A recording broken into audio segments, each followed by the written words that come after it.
El pasillo del ala de lujo del Hospital de Especialidades en Santa Fe, Ciudad de México, era un túnel de silencio y asepsia, un monumento al poder del dinero enfrentado a la fragilidad humana.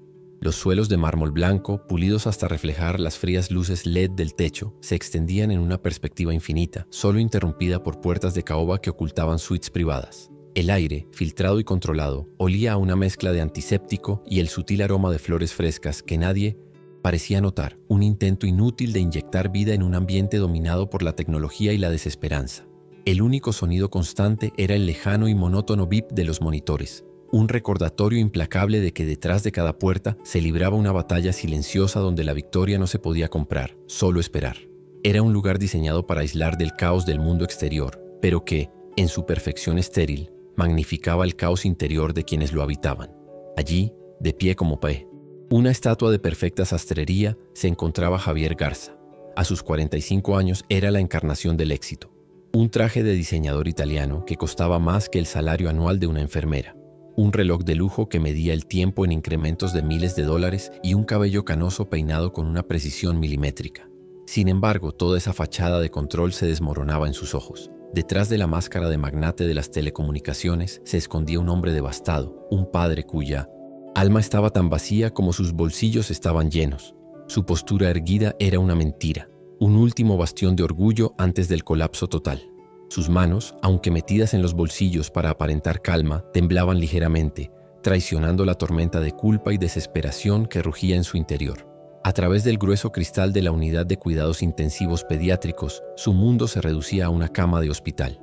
Allí yacía Sofía, su única hija de 10 años, un frágil pajarito, atrapado en una red de tubos y cables. Llevaba 6 meses en coma, suspendida entre la vida y la muerte desde aquella tarde lluviosa. La imagen del accidente se repetía en la mente de Javier como una película de terror sin fin.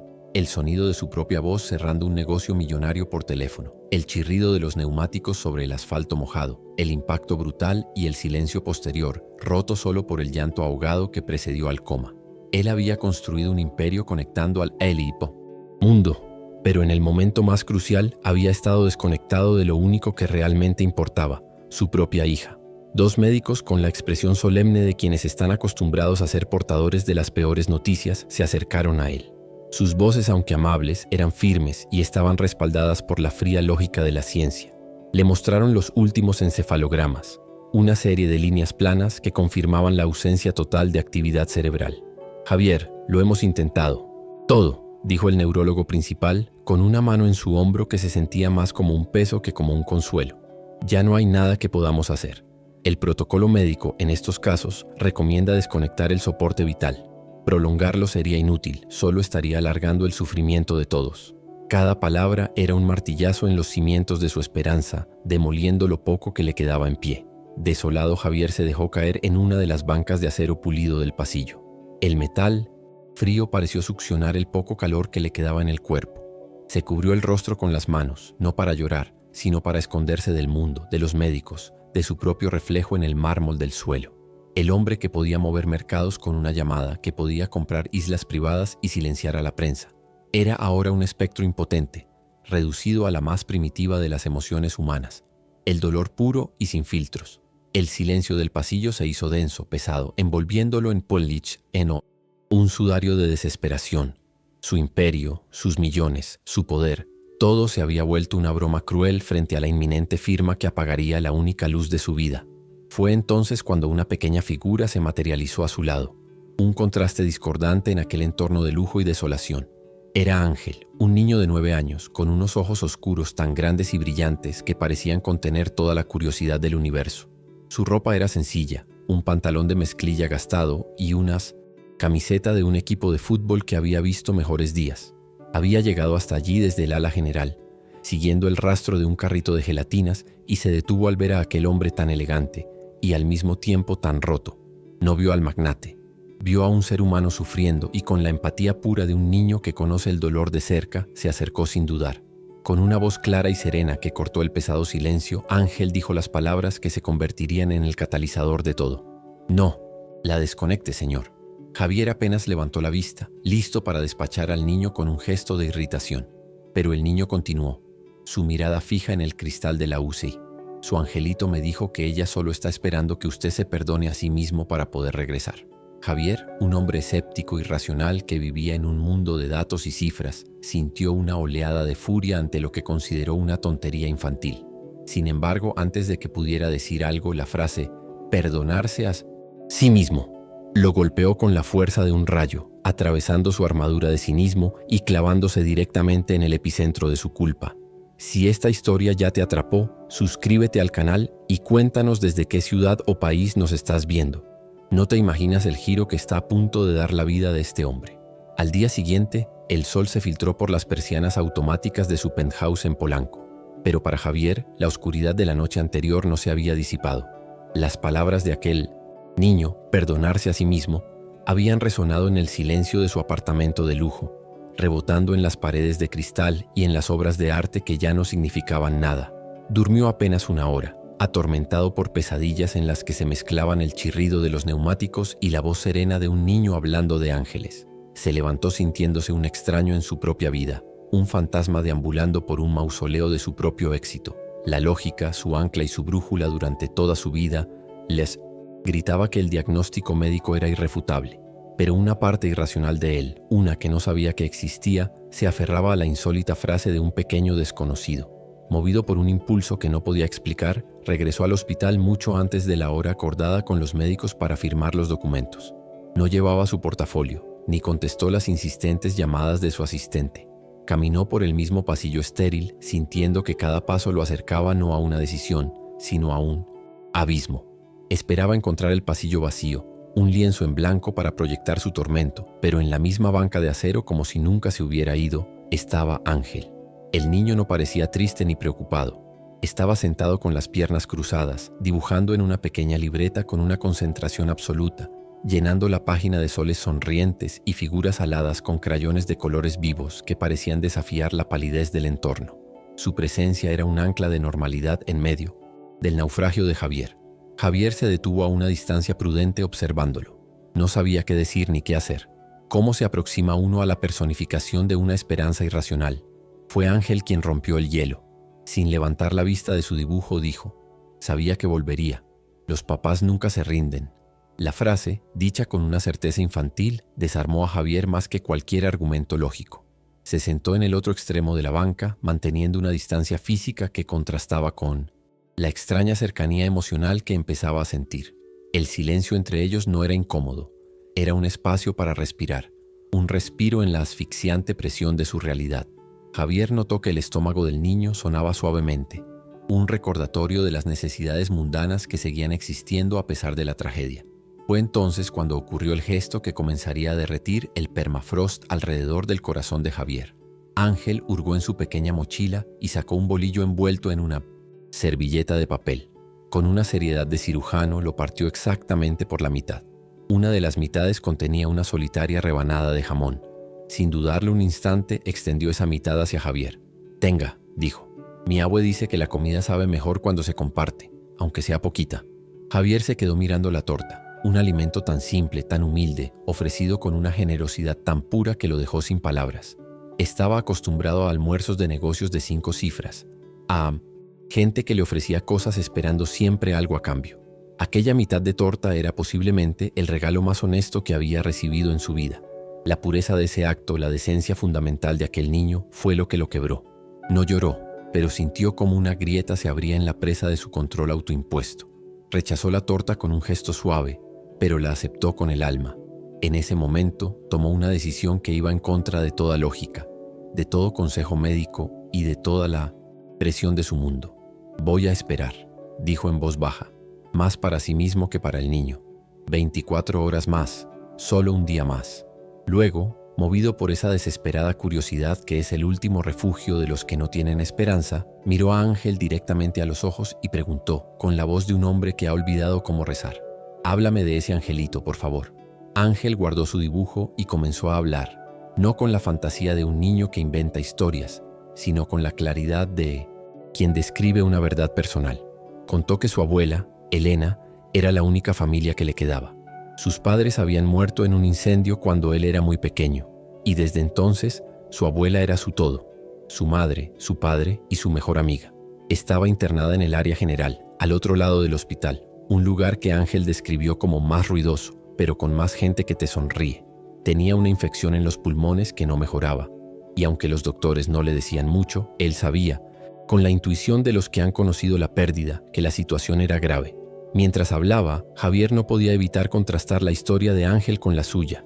Él también había crecido sin una figura paterna fuerte, pero a diferencia de la abuela de Ángel, su madre siempre estuvo demasiado ocupada tratando de sobrevivir para ofrecerle calidez. Esa carencia lo había impulsado a construir un imperio, a crear una fortaleza de riqueza para que a su propia hija nunca le faltara nada material. Sin embargo, al hacerlo, le había fallado en lo más fundamental. Recordó las innumerables veces que Sofía le había pedido que jugara con ella, solo para recibir un «ahora no, papi está ocupado», mientras él cerraba otro negocio. Le había comprado ponis, casas de muñecas del tamaño de un niño y viajes a cualquier parte del mundo, pero le había negado lo único que ella realmente quería, su tiempo. Ángel continuó su explicación sobre el angelito de Sofía. «Mi abue dice que los ángeles no siempre tienen alas ni viven en el cielo», explicó, mientras sus pies se balanceaban sin tocar el suelo. «A veces son como una lucecita tibia que te acompaña para que no te sientas solo. Cuando pasé por aquí ayer, vi una de esas lucecitas sentada en la cama de su hija. No estaba triste, solo estaba esperando». Para Javier, un hombre que creía en los balances financieros y en los retornos de inversión, aquella explicación era un disparate. Sin embargo, la escuchaba con una atención reverente, porque en 1900, la voz de aquel niño había una convicción que él había perdido hacía mucho tiempo, la fe en algo más allá de lo visible y tangible. La conversación fue interrumpida por la llegada de una mujer elegante y visiblemente agotada. Era Elena, la exesposa de Javier y madre de Sofía. Su rostro, aunque perfectamente maquillado, no podía ocultar los meses de sufrimiento. Vio a Javier hablando con un niño desconocido y su expresión se endureció. «¿Qué haces aquí, Javier? ¿Y quién es este niño?», preguntó, su voz afilada por el dolor y la impaciencia. Elena no era una villana, era una madre en duelo que había aceptado la realidad médica y veía la indecisión de Javier como un acto de egoísmo cruel, una forma de negar su propia culpa a costa del descanso de su hija. El aire se llenó de una tensión palpable, cargada con años de historia, reproches y un amor que ahora solo se manifestaba como sufrimiento compartido. «Decidí esperar un día más», anunció Javier, poniéndose de pie para enfrentar a su ex esposa. La incredulidad en el rostro de Elena se transformó rápidamente en ira. «¿Esperar para qué, Javier? ¿Para un milagro? Deja de ser tan egoísta. Los médicos fueron claros. No hay esperanza. Estás prolongando esta tortura para todos nosotros, porque no puedes enfrentar lo que hiciste». La acusación, aunque brutal, era cierta, y Javier no tuvo nada que responder. Ángel, sintiendo la tormenta emocional, se hizo pequeño en su asiento, abrazando su libreta de dibujos como un escudo. La discusión entre los dos adultos era un eco de las batallas que habían librado durante su matrimonio, pero esta vez el campo de batalla era el alma de su hija. Más tarde ese día, el doctor Morales citó a Javier en su consultorio. Sobre el escritorio de caoba extendió nuevos estudios, gráficos y estadísticas, un arsenal de datos científicos diseñado para aniquilar cualquier atisbo de esperanza irracional. «Javier, entiendo que esta es la decisión más difícil de tu vida», comenzó el médico con un tono compasivo pero firme. «Pero debemos basarnos en la evidencia. Clínicamente, Sofía ya no está con nosotros. Su cuerpo solo funciona porque las máquinas lo obligan. Como médico, mi deber es aconsejarte que la dejes ir en paz». Javier miraba las líneas planas en los papeles, y su mente lógica le decía que el doctor tenía razón. Era un argumento impecable, irrefutable. Sin embargo, en su corazón, la imagen de un niño ofreciéndole la mitad de su torta pesaba más que toda la evidencia médica del mundo. Incapaz de soportar la atmósfera opresiva del ala de lujo, Javier buscó a Ángel. Lo encontró de nuevo en el pasillo, esta vez mirando por una ventana hacia los jardines del hospital. Javier se acercó y torpemente le ofreció una barra de chocolate de una máquina expendedora. Era un gesto pequeño, casi transaccional, su manera de intentar devolver la generosidad de la torta. Ángel aceptó el chocolate con una sonrisa simple y agradecida, sin el asombro que otros niños podrían mostrar ante un regalo de un hombre tan imponente. Para Ángel, los actos de bondad eran una moneda natural, no algo que debiera ser analizado o medido. Compartieron el chocolate en silencio, creando un pequeño oasis de paz en medio de la guerra que se libraba dentro y fuera de Javier. Al día siguiente, la tormenta mediática estalló. Un fotógrafo de una revista de chismes que estaba en el hospital por otra razón había capturado una imagen de Javier, con el rostro desencajado, discutiendo con Elena en el pasillo. El titular era sensacionalista y cruel. Magnate se aferra a su hija. Culpa o negación. De repente, su tragedia personal se convirtió en un espectáculo público. Su teléfono se inundó de mensajes de amigos y socios ofreciendo condolencias vacías, mientras los programas de televisión debatían su estado mental. La presión externa se sumó a la interna, haciendo que los muros de su fortaleza emocional se agrietaran aún más. Sentía las miradas de las enfermeras, los susurros en los pasillos, el juicio de un mundo que no entendía la complejidad de su dolor. En medio de ese caos, recibió una llamada de una enfermera del área general. Era sobre la abuela de Ángel. Su condición había empeorado drásticamente durante la noche. La infección se había extendido y había sido trasladada a cuidados intermedios. Este fue un punto de inflexión para Javier. La fuente de la increíble fortaleza de Ángel estaba ahora en peligro, y una parte egoísta de él temió que si la fe del niño se rompía, su propia y frágil esperanza se extinguiría con ella. Por primera vez sintió una preocupación genuina por alguien más allá de sí mismo y de su hija. Decidió hacer algo que nunca había considerado: cruzar la invisible frontera que separaba su mundo privilegiado del resto del hospital. El ala general era otro universo. El silencio estéril fue reemplazado por un murmullo constante de conversaciones, llantos de bebés y anuncios por el altavoz. El olor a antiséptico estaba mezclado con el de la comida del hospital y el sudor humano. No había suites privadas, sino habitaciones compartidas, separadas por cortinas descoloridas. Sin embargo, en medio de la falta de recursos y el evidente desgaste del lugar, había algo que no existía en el ala de lujo: una palpable sensación de comunidad. Familias enteras acampaban en los pasillos, compartiendo comida, consuelo y oraciones. Javier, con su traje de diseñador, se sentía más fuera de lugar que nunca. Un rey exiliado en la tierra de los etaniepas, hombres comunes. Encontró a Ángel sentado en una silla de plástico junto a la cama de su abuela en la unidad de cuidados intermedios. La anciana, frágil y conectada a un monitor que pitaba erráticamente, dormía un sueño agitado. Ángel no lloraba. Sostenía la mano arrugada de su abuela entre las suyas y, con los ojos cerrados, movía los labios en una oración silenciosa. Era una imagen de una devoción tan pura y una fe tan inmensa que golpeó a Javier con una fuerza inesperada. En ese momento, comprendió que la fe de Ángel no era una fantasía infantil para obtener milagros. Era una herramienta de supervivencia, una fuente de fuerza para enfrentar lo inimaginable. Vio en aquel niño una dignidad y una entereza que él, con todos sus millones, jamás había poseído. A pesar de su propio miedo y dolor, más tarde ese día, Ángel buscó a Javier en el pasillo del ala de lujo. Lo encontró mirando el reloj, contando las horas que quedaban de su plazo autoimpuesto. Javier esperaba ver al niño, derrotado, buscando consuelo, pero en cambio, fue Ángel quien se lo ofreció. Mi abue despertó un ratito, le dijo con una pequeña sonrisa. Me dijo que no me preocupara, que a veces Dios nos pone pruebas muy difíciles para que nuestros corazones se hagan más grandes y fuertes, para que quepa más amor. La capacidad de aquel niño para dar, incluso cuando su propio mundo se desmoronaba, fue el golpe final a la armadura de cinismo de Javier. Aquello no era ingenuidad, era una fuerza de la naturaleza. Las últimas horas del plazo de 24 horas se escurrían como arena entre los dedos. Javier se encontraba en un estado de conflicto total. La mente lógica, reforzada por el empeoramiento de la abuela de Ángel, le gritaba que los milagros no existían, que la ciencia tenía la razón y que debía poner fin al sufrimiento. Pero su corazón, tocado por la pureza y la fuerza de un niño de 9 años, se aferraba a una posibilidad infinitesimal, a una fe prestada que apenas comenzaba a entender. Se sentía suspendido entre dos mundos, el de las certezas frías y el de las esperanzas cálidas, y sabía que la decisión que tomara no solo sellaría el destino de Sofía, sino que definiría el resto de su propia vida. La tensión era insoportable, un nudo en la garganta que amenazaba con ahogarlo. El vínculo emocional entre Javier y Ángel se había forjado en el crisol del sufrimiento compartido. Ya no eran un magnate y un niño pobre, eran dos seres humanos enfrentados a la posible pérdida de lo que más amaban en el mundo. Javier había empezado a entender que la verdadera pobreza no era la falta de dinero, sino la falta de conexión, la ausencia de alguien que te ofreciera la mitad de su torta sin esperar nada a cambio.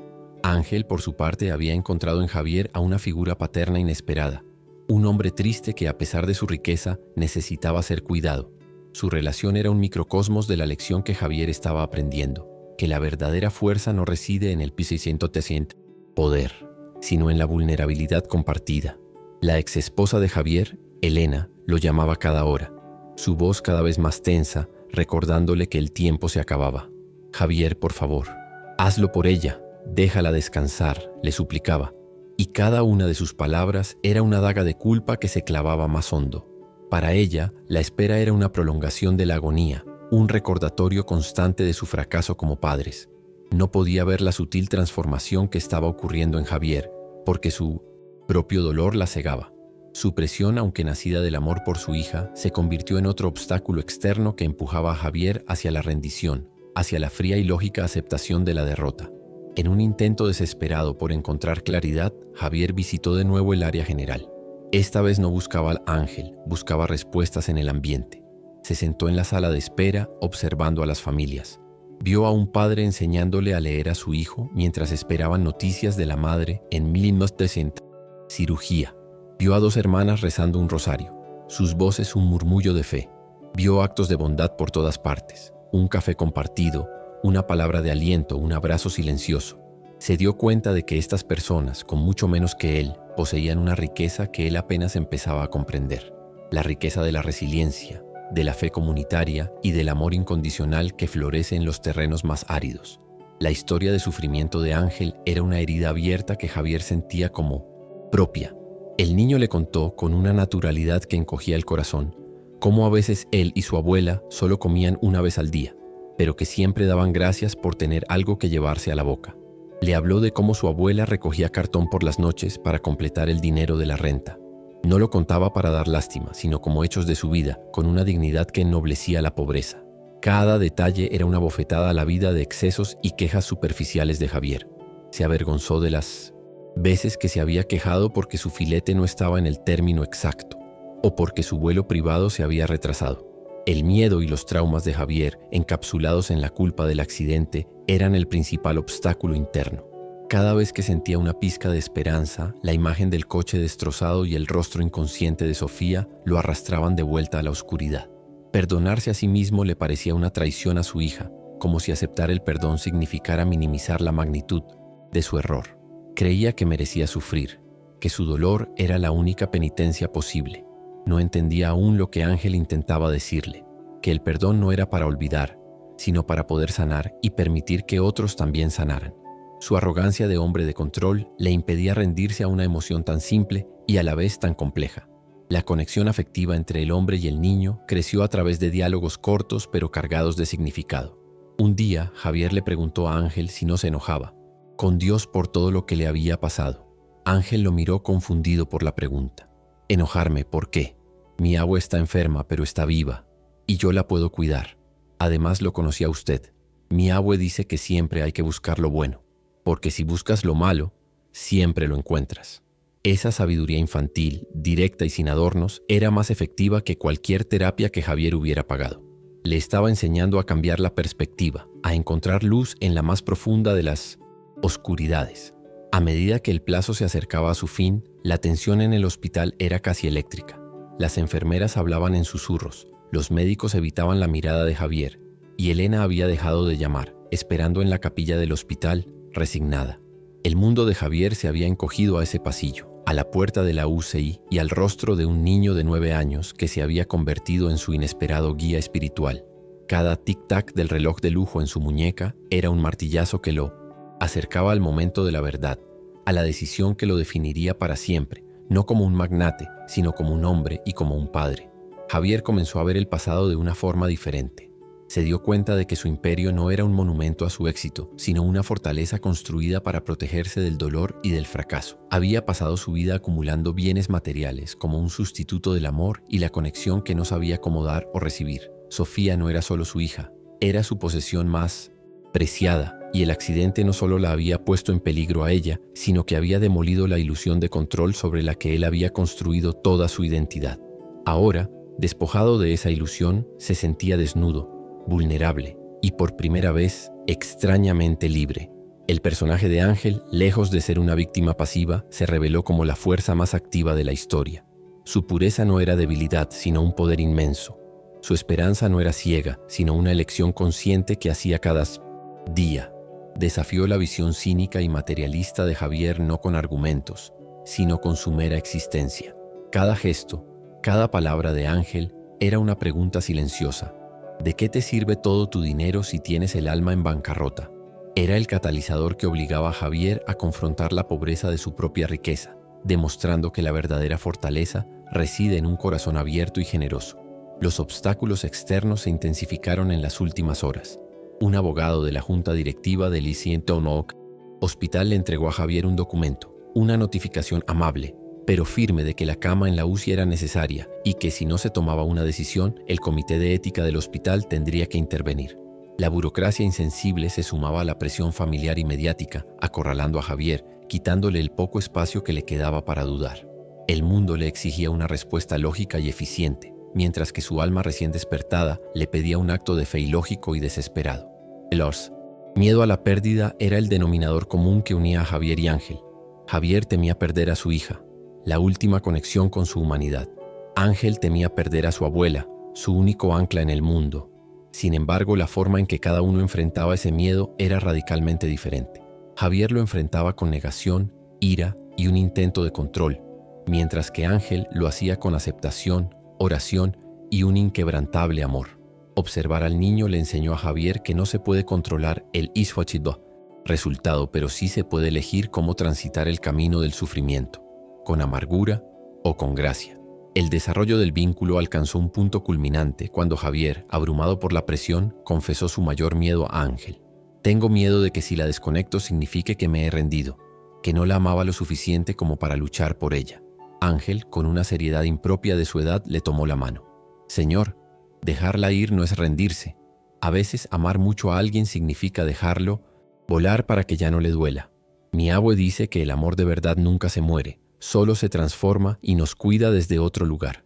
Esa perspectiva tan simple y profunda le ofreció a Javier un nuevo marco para entender su decisión. La enfermedad de la abuela de Ángel actuó como un espejo para la situación de Sofía. En ambas habitaciones la vida pendía de un hilo y la medicina moderna llegaba a su límite. Sin embargo, la atmósfera en ambas era completamente distinta. La habitación de Sofía era un santuario de tecnología fría y silencio.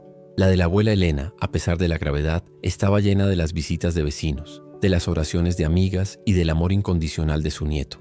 Javier comprendió que un cuerpo puede mantenerse vivo con máquinas, pero que el alma se nutre de la conexión humana, algo que él le había negado a su hija durante demasiado tiempo. El trauma de Javier por el accidente era una herida que supuraba culpa. Se castigaba a sí mismo reviviendo el momento una y otra vez, cambiando detalles en su mente, imaginando futuros alternativos donde él no contestaba esa maldita llamada. Este ciclo de autocastigo le impedía avanzar. Ángel, sin saberlo, le ofreció la única salida. No le dijo no fue tu culpa, sino que le enseñó que su valor como padre no se definía por su peor error, sino por el amor que sentía y la persona en la que podía convertirse a partir de ese dolor. El perdón no era borrar el pasado, sino reescribir el futuro. La crítica social, encarnada en los titulares de la prensa, representaba el juicio del mundo exterior. Lo pintaban como un millonario excéntrico y egoísta, incapaz de aceptar la realidad. Este juicio público lo aisló aún más, haciéndolo sentir que estaba solo contra el mundo. Sin embargo, este aislamiento forzado tuvo un efecto inesperado. Lo obligó a depender únicamente de la extraña alianza que había formado con Ángel. El niño se convirtió en su único confidente, la única persona que no lo juzgaba, que no quería nada de él y que simplemente veía a un padre que sufría. La transformación de Javier fue gradual pero profunda. Empezó cambiando pequeñas acciones. Dejó de mirar su teléfono constantemente. Comenzó a preguntar a las enfermeras por sus nombres. Escuchaba, realmente escuchaba cuando la gente le hablaba. Estos pequeños cambios eran síntomas de un terremoto interno. El magnate Javier Garza, el hombre que solo veía cifras y resultados, estaba aprendiendo a ver personas. Estaba desmantelando, ladrillo por ladrillo, la fortaleza que había construido a su alrededor, descubriendo que la verdadera seguridad no estaba en el aislamiento, sino en la conexión. La historia de sufrimiento de su propia infancia resurgió en la mente de Javier. Recordó la vergüenza de usar zapatos rotos, el hambre que a veces sentía y la promesa que se hizo a sí mismo de que nunca más sería débil o vulnerable. Esa promesa lo había convertido en un hombre rico y poderoso, pero también en un hombre emocionalmente lisiado. Al cuidar de Ángel, un niño que encarnaba la vulnerabilidad que él tanto temía, Javier estaba en efecto cuidando y sanando a su propio niño interior herido, cerrando un ciclo de dolor que había durado décadas. El diálogo entre ellos se volvió más profundo. Una tarde Javier le preguntó a Ángel si creía en los milagros. El niño respondió con simpleza: claro, mi abue dice que despertarse cada mañana ya es un milagro. Tener a alguien que te quiera es un milagro. Compartir una torta es un milagro. No tienen que ser cosas grandes y ruidosas. Esta definición de lo milagroso sacudió a Javier. Había pasado su vida buscando lo extraordinario, lo grandioso, sin darse cuenta de que la verdadera magia residía en los pequeños gestos, en los momentos cotidianos de amor y conexión que él siempre había dado por sentados o ignorado. A falta de una hora para que se cumpliera el plazo, Javier se encontraba de pie frente a la puerta de la UCI. Ya no sentía la furia ni la negación de antes.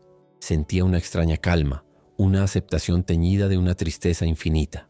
Miró a través del cristal a Sofía y por primera vez en 6 meses no vio su error, no vio su culpa. Vio a su hija, la niña que amaba los caballos y que tenía la risa más escandalosa del mundo. Se dio cuenta de que la decisión que iba a tomar no era sobre él, ni sobre su dolor, ni sobre su perdón. Era sobre ella, era sobre el amor. Y con esa claridad abrió la puerta. El plazo de 24 horas se había agotado. Con una calma que se sentía antinatural, como la quietud en el ojo de un huracán, Javier Garza se puso de pie y caminó hacia la puerta de la unidad de cuidados intensivos. Cada paso resonaba en el pasillo silencioso, un eco sordo que marcaba el final de su agonizante espera. Empujó la pesada puerta y entró en la habitación de Sofía. El ambiente era de una solemnidad casi religiosa.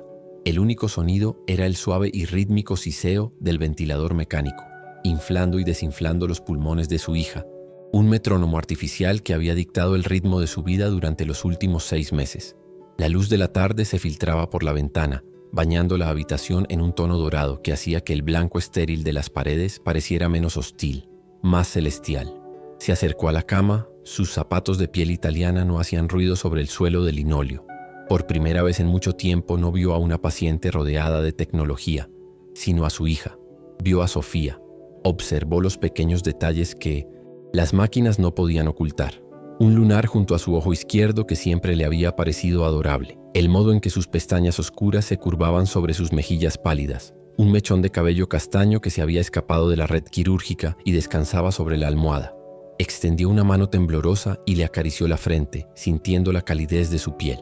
Era un calor que no provenía de las mantas térmicas, sino de la vida misma. Una brasa terca que se negaba a extinguirse por completo, y ese simple contacto desató una avalancha de recuerdos. En su mente vio a Sofía a los 5 años, riendo a carcajadas mientras él la empujaba en un columpio, tan alto que ella gritaba que podía tocar las nubes. La vio a los 7, con la cara manchada de chocolate, intentando explicarle con una lógica infantil por qué necesitaba un cachorro. La vio la mañana misma del accidente, despidiéndose de él con un abrazo rápido antes de ir a la escuela, diciéndole: «Te quiero, papi», con una naturalidad que a él le rompió el corazón en retrospectiva. Se dio cuenta de que su dolor no era solo por la posible muerte de su hija, sino por la muerte de todos los momentos que había desperdiciado. Con el corazón encogido, se inclinó y le susurró al oído: «Perdóname, mi amor. Perdóname por todo. Ya puedes descansar. Papi va a estar bien». Con esa despedida silenciosa, se enderezó. Sus ojos se fijaron en la pared detrás de la cama, donde un enjambre de cables y tubos convergían en las máquinas que mantenían a Sofía anclada a este mundo.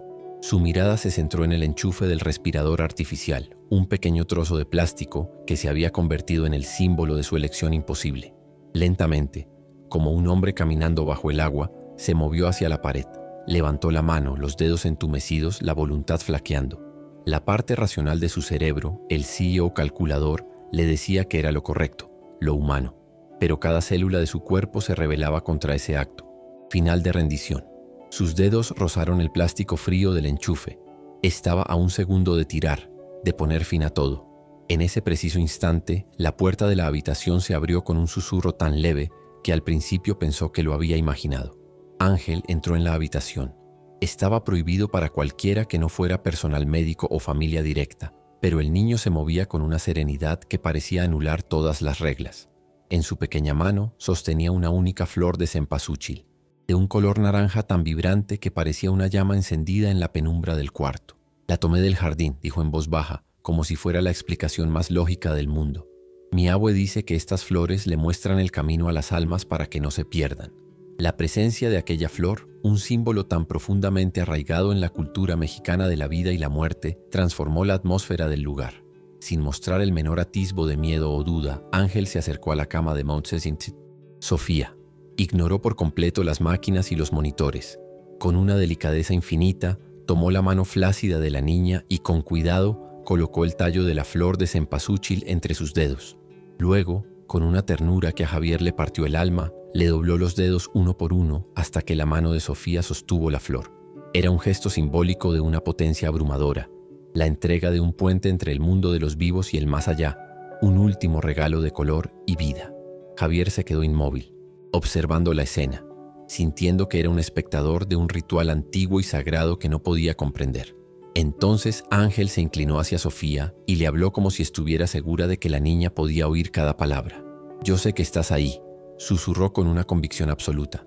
«Tu papá ya te perdonó, y se perdonó a él también. Ya no tienes que esperar, ya puedes volver». Después de una pausa levantó la vista y fijó sus grandes ojos oscuros en Javier.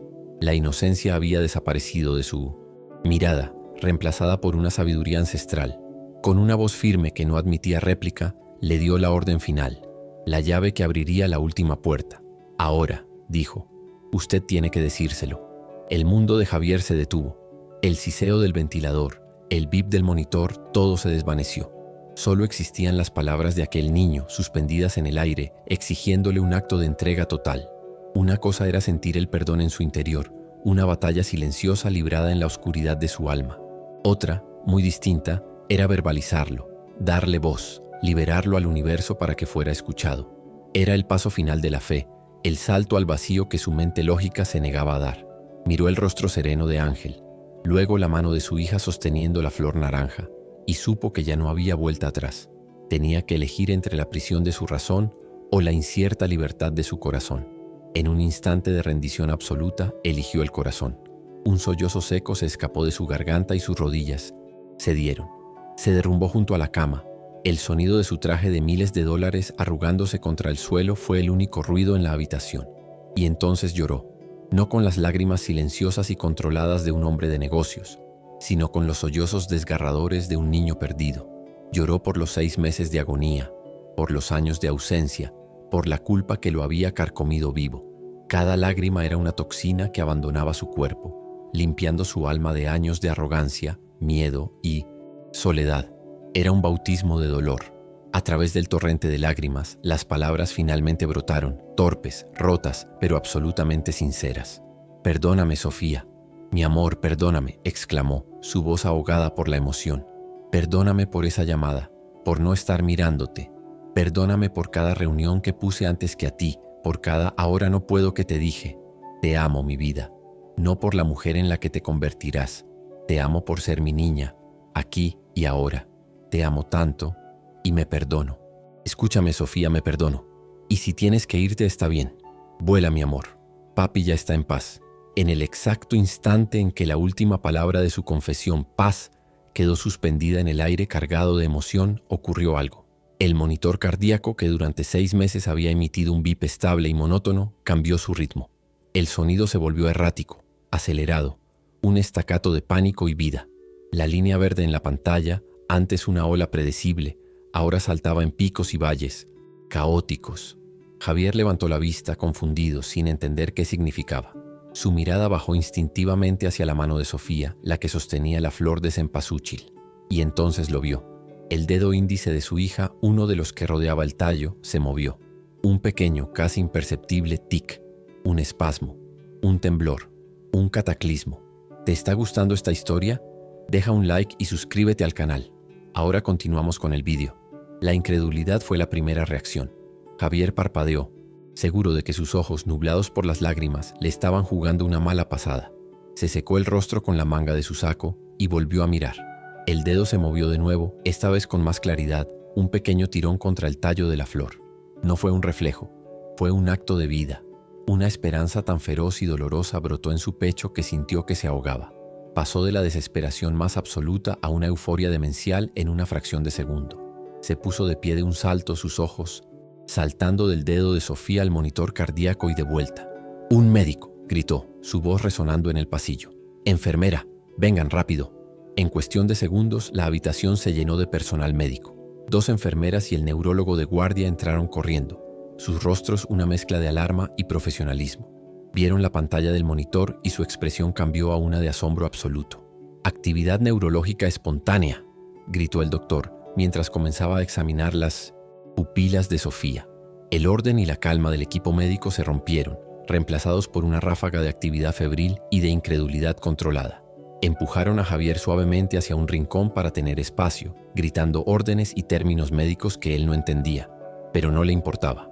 Su mundo, que había estado en blanco y negro, había explotado en un torbellino de color. En medio del caos organizado, con los médicos trabajando frenéticamente alrededor de la cama, Javier buscó a Ángel con la mirada. El niño no se había movido. Estaba de pie junto a la puerta, observando la escena no con sorpresa, sino con una sonrisa tranquila y serena, como si estuviera viendo el final esperado de una obra que ya conocía. Sus ojos se encontraron con los de Javier por encima de las cabezas del equipo médico. En esa mirada compartida no hubo necesidad de palabras. Javier comprendió en ese instante que el verdadero milagro no había sido el dedo que se movió o el monitor que se alteró. El verdadero milagro había ocurrido minutos antes, en el suelo, cuando un hombre roto finalmente había encontrado la fuerza para perdonarse a sí mismo. Sofía no despertó de golpe, como en las películas. Su regreso al mundo fue un lento y arduo amanecer. Durante las semanas siguientes, el movimiento de su dedo fue seguido por un parpadeo, luego por un débil murmullo y finalmente por la apertura de sus ojos, que miraban el mundo con una confusión neblinosa. La recuperación fue un camino de pequeños y monumentales milagros cotidianos.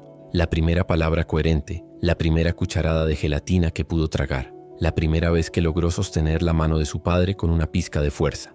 Fue un proceso agotador y a menudo frustrante, lleno de sesiones de fisioterapia y terapia del habla. Pero cada pequeño avance era una victoria celebrada con lágrimas de gratitud por un padre que había sido renacido junto a su hija. Javier Garza nunca más volvió a ser el mismo hombre. Se deshizo de su imperio como quien se quita un abrigo que ya no le sirve. Vendió la mayoría de sus acciones en el conglomerado de telecomunicaciones, canceló proyectos de expansión y simplificó su vida a una escala que sus socios consideraron una locura. Pero para Javier era el acto más cuerdo que había realizado en su vida. Pasaba cada día en el hospital, no en la sala de juntas. Aprendió a cambiar las sábanas de una cama, a leer los monitores médicos y, lo más importante, aprendió a escuchar. Sostenía la mano de Sofía durante horas, leyéndole cuentos que ella apenas podía comprender, cantándole canciones de cuna que él recordaba vagamente de su propia infancia, simplemente estando presente. Estaba reconstruyendo su paternidad sobre los únicos cimientos que importan, el tiempo y el amor incondicional. Unos meses después, cuando Sofía ya estaba fuera de peligro y en plena rehabilitación, Javier convocó una rueda de prensa. Los periodistas, esperando un anuncio de negocios, se encontraron con un hombre transformado. Con una humildad que nadie le conocía, anunció la creación de la Fundación Sofía Garza. No sería una organización de caridad tradicional. Su misión, explicó, era humanizar la medicina. La tecnología puede mantener un cuerpo vivo, dijo a los micrófonos, pero solo la compasión, la fe y el apoyo emocional pueden sanar un alma. Esta fundación se asegurará de que ninguna familia tenga que enfrentar la enfermedad de un hijo sintiéndose sola, proveyendo no solo los mejores recursos médicos, sino también terapeutas, tanatólogos, artistas y espacios para la espiritualidad dentro de los hospitales. Su primer acto como presidente de la fundación fue personal. Visitó a Ángel y a su abuela, quien gracias a la intervención de Javier había sido trasladada a una clínica especializada donde se recuperaba lentamente. Sentado en la humilde habitación, Javier les hizo una propuesta, no como un magnate, sino como un amigo agradecido.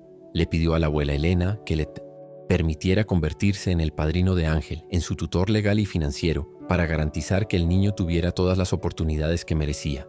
No es caridad, insistió Javier con los ojos húmedos. Es una deuda de gratitud. Ustedes dos me enseñaron lo que es la verdadera riqueza. Me salvaron a mí. Permítanme ahora cuidar de ustedes.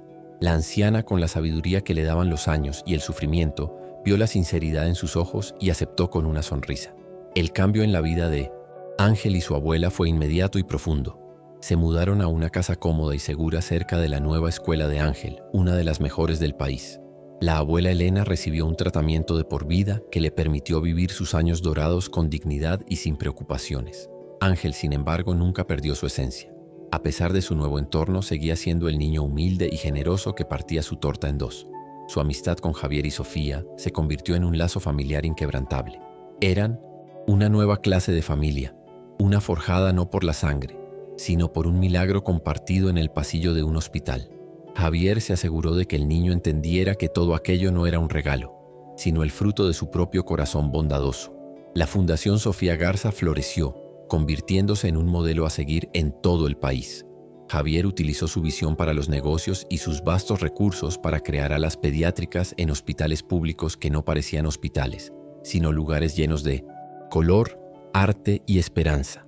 Implementó programas de musicoterapia que traían sonrisas a niños con enfermedades terminales. Creó grupos de apoyo para padres que encontraban consuelo en la experiencia compartida y financió investigaciones que buscaban integrar el bienestar emocional en los protocolos de tratamiento médico.